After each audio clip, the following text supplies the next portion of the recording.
சிறுதாவூர் பங்களாவில் பணம் பதுக்கப்பட்டிருப்பதாக கூறப்படும் குற்றச்சாட்டு உறுதிப்படுத்தப்படவில்லை என்று மாநில தலைமை தேர்தல் அதிகாரி ராஜேஷ் லக்கானி தெரிவித்தார்.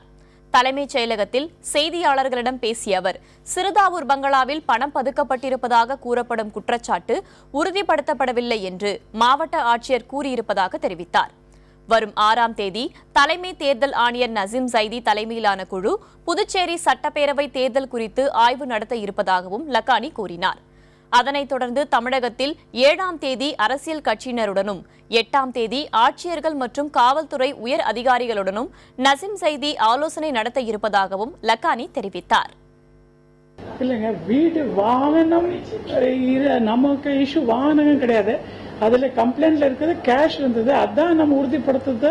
அவங்க கலெக்டர் எஸ்பி விசாரிக்க சொல்லியிருந்தோம். அவங்க விசாரிக்க சொல்றதா இல்ல அவங்க இதை உறுதிப்படுத்த முடியலன்னு சொல்லியிருக்காங்க. அதனால நம்ம அவங்ககிட்ட இன்னும் டீட்டெயில் ரிப்போர்ட் கேட்டுக்கோம்.